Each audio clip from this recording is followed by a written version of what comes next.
Salam. Memang berpikir cerdas itu penting banget. Berpikir cerdas. Memang seorang suami yang mampu beri nafkah, kok nggak beri nafkah, dia dungu banget dia. Anaknya nggak dikasih makan. Manusia atau bukan? Itu ayam, burung, tahu burung? Burung yang katanya paling jahat pun ternyata dia masih pergi mencari makan buat anaknya. Ini modal bapak, pakai kopiah haji lagi. Nggak ngasih nafkah istrinya. Ini model apa model begitu tuh? Kalah sama burung itu. Ayam jago, itu gitu ya. Dia datang anaknya dikasih makan. Itu kalau dapat makanan langsung senang anaknya dipanggil. Masa kalah sama ayam? Serigala, tahu enggak serigala? Katanya serem, itu dijaga anaknya. Anda dekat sama anaknya, diterkam itu. Ini bapak kok lebih buruk dari serigala. Itu model apa itu? Nah, ini. Nggak enak jadi bapak-bapak. Enak lah bapak-bapak.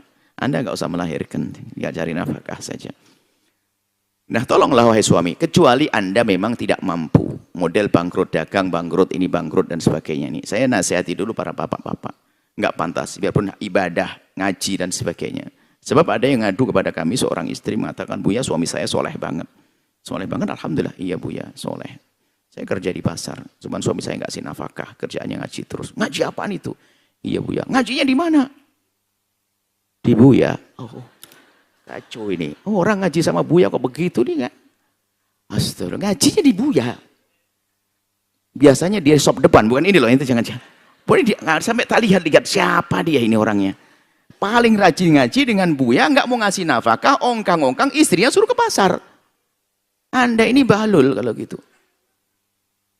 Di depan bukan Anda ini ceritanya ibu-ibu yang ngadu nih. Nggak boleh begitu. Ngasih nafkah jihad itu dapat pahala besar. Jangan ongkang-ongkang.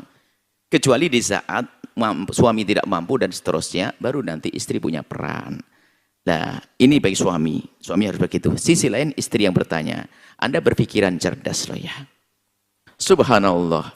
Gara-gara suami yang anggap saja suami Anda memang betul-betul aduh bikin kesel deh. Nggak kasih nafkah, ongkang-ongkang. Anggap saja begitu. Anda dari sisi enaknya saja. Alhamdulillah, gara-gara beliau Anda punya anak. Kan punya anak tadi sudah ya. Pun juga Anda bisa diberi oleh Allah rizki, bisa mencukupi sampai anak gede-gede dan sebagainya.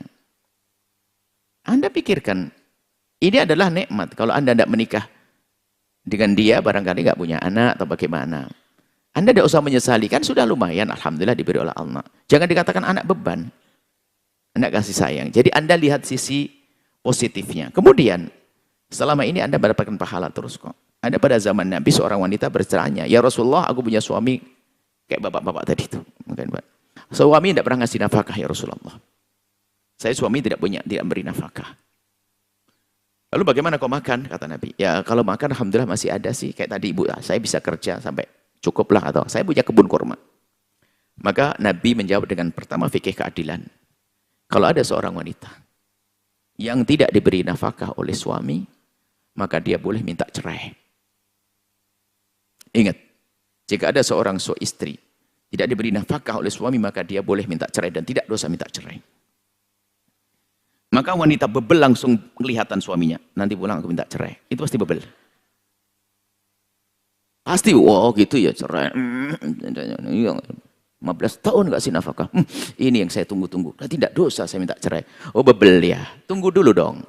Rupanya sahabat Nabi yang bertanya pada Nabi bukan wanita bebel, cerdas. Ya Rasulullah. Masa kok segampang itu hidup? Hanya gara-gara gak ada nafkah saja kok tiba-tiba harus cerai. Sementara sudah punya anak. Ada pilihan lain ya Rasulullah? Nabi menjawab, ada pilihan lain. Lanjutkan apa yang pernah kau lakukan. Maka engkau akan dapatkan pahala lipat-lipat. Pahala nyenangkan suami, pahalanya anak, pahala sedekah, pokoknya banyak pahala deh. Kemudian wanita cerdas menjawab, ya Rasulullah, biar aku yang mencukupi. Aku ambil opsi yang kedua, pilihan yang kedua. Biar suamiku nggak ngasih nafkah, nggak apa-apa. Aku biar dapat pahala banyak. Nah, kalau ibu dengar cerita ini sebenarnya bersyukur. Dari mulai anaknya kecil, yang biaya ibu dapat pahala untuk suami pahala. Tapi kesel, segede apapun keselmu, ingat pahalamu gede, biar jadi pahala. Terus giliran tua saya ngerawat. Saya balik, Bu, apakah ibu pengen sakit-sakitan lalu dirawat suami? Jadi alhamdulillah ibu cukup bisa ngerawat suami. Alhamdulillah. Coba berpikir yang cerdas sedikit. Hidup tuh di dunia itu berbatas dengan kematian. Apalagi Anda mengabdi kepada suami. Apalagi suami yang lemah dan seterusnya. Jangan berandai-andai. Kalau seandainya saya dulu dinafkahi waktu muda saya ngabdi nggak berat. Berarti Anda berbuat baik karena kebaikan manusia, bukan karena Allah. Nah, ini tidak ikhlas lagi itu. Kan berandai-andai tadi, kalau seandainya masa mudanya saya akan dikasih nafkah, saya mungkin merawat nggak berat, Bu ya. Berarti kamu berbuat baik hanya membalas. Mana kelebihanmu? Hebatnya orang adalah tidak dibaikin, malah memberi kebaikan. Insya Allah yang bertanya setelah ini langsung senyum-senyum. Bukan saja Anda ngerawat, sering pijitin suami. Terserah apakah suaminya karena memang tidak punya nafkah dengan sesungguhnya, atau memang suami yang bebel tadi. Yang jelas, Anda tetap mendapatkan kemuliaan. Kemudian, jangan tanamkan kebencian di anak. Kadang-kadang seperti itu. Diungkit terus, sehingga menjadi pahalanya hilang. Tahu enggak, nak? Dari bayi tidak pernah kasih nafkah. Yang nyolahkan, mak yang nyekolahkan dari dulu. Mak yang cari duit. Akhirnya anaknya benci pada ayahnya. Anda rugi dong. Tetap besarkan hati sang anak agar menghormati ayahnya.